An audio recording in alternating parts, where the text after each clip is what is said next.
There's a lot of buzz about meetings. They can fill our whole workday today. They can be very productive, and they can be really frustrating. But the fact is, businesses thrive through partnerships, networking, delegation, and teamwork. And these things can't be accomplished without having meetings. As a business owner, it is up to you to be the boss and to make sure those meetings are worth your employees' time. This is a conscious choice, a mindset that you must cultivate in yourself and in your team. So what is the best strategy when it comes to meetings? Should I cut out as many meetings as possible?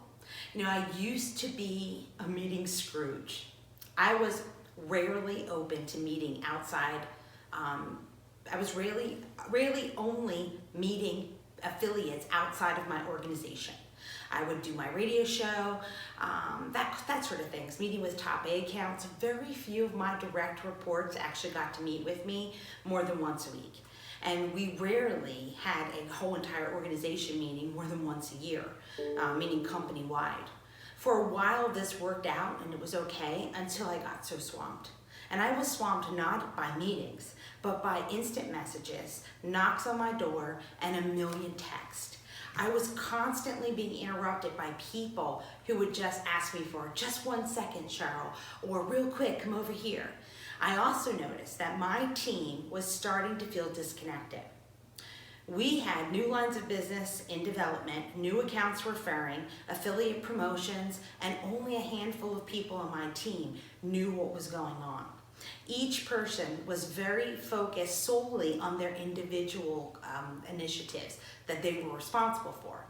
Account managers were maintaining their client relationships and sales guys were closing deals. I'd bring in another salesperson to help get accounts seen because there were so many accounts that were referring that needed to be maintained, and we'd have to spend a ton of time getting them up to speed. You know what it's like. It's like a curse, right? We want to grow. Growth requires more team members, which requires overworked until we get those team members on board and working. So we overwork that staff to try to change more staff. And it's a crazy cycle. I realized that it just repeated itself over and over. I realized that it was then time to be the boss and rethink our meeting strategy. Meetings weren't the problem, but the lack of them were. My attitude toward meetings had created a huge bottleneck, and I was holding back my business. I finally started my weekly business development call.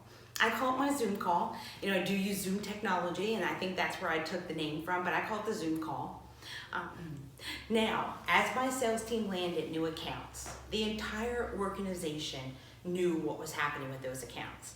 A rep would get on the call and they would say, hey, we should be getting that first referral from X, Y, and Z nursing home. And I want all of you to be excited about working with that.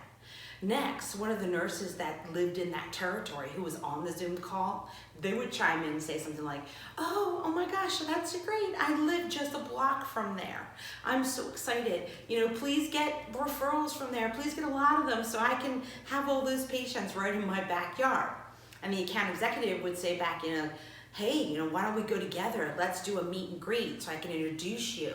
Let's set up a house calls meeting.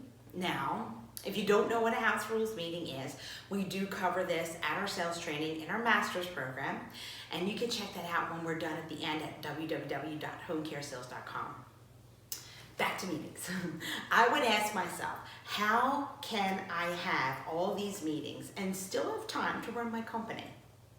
I came to realize that good meetings are actually an incredible, useful tool in running my business. But there's so many hours. There are only so many hours in a day.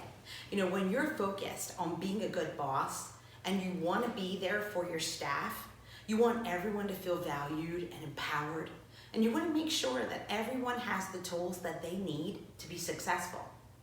You want to make time for everyone. You want to make time for whatever the employee thinks that they might need. So you should accept any and all meetings No, just kidding. You want to know what meetings you should actually accept. You want to spend time at least doing the meetings that you know are going to get everybody and the morale of the organization structured and focused on a goal. That's why we set it as a census goal, and we further set it as a census goal per payer, meaning Medicare and other payers, or a revenue goal. That is why we started our Zoom meetings. Our meetings currently last about 30 minutes. But in the beginning, I will be honest, they did last up to an hour. And our entire organization is invited to our Zoom meeting, meaning we invite all of our full-time staff as well as our per diem and our part-time staff and all of the office support staff, therapy contracted companies, everybody. And the goal of the meeting is clearly defined in an agenda ahead of time before the invites went out to have it as a business growth meeting. We do record the meetings, so this way we could send out the recordings out to all of the clinicians who couldn't join the call, so they can hear what is new and what is happening each week at the organization. This is especially helpful if a manager knows that an employee needed to hear a session. They could easily say, hey, make sure that you listen to the Zoom call that happened this morning because it was about one of your patients, or it was about one of your facilities, or we talked about something that falls under an area that you work in. The structure of the call is pretty simple. We have a scribe who does record some of the minutes of the meeting. They also will share those meeting notes to everybody each week when they send out the recording. And basically it just lists any action items, and she also will send it out in our newsletter weekly with the updates about projects. And sometimes there's things that develop from our calls. We basically cover the following items. We talk about first census and by payer. Then we celebrate it, or we go into a plan of attack if we have to fix something, and we cover that in about 2 minutes. Next, we review the action steps from last week's meeting. This is usually the longest part. We give this up to about 15 minutes. The third thing that we talk about is we zoom right in on business development ideas or suggestions from any members of our team. This takes about 5 to 10 minutes. And the fourth thing that we do is we get an update from each of the sales reps on new accounts that they're working or any issues with any of the accounts. And each rep just gets about 3 minutes. If necessary, after the Zoom call, we will start a subcommittee or have that, have another meeting with key individuals to hit any goals that were decided, or we'll launch a performance improvement study.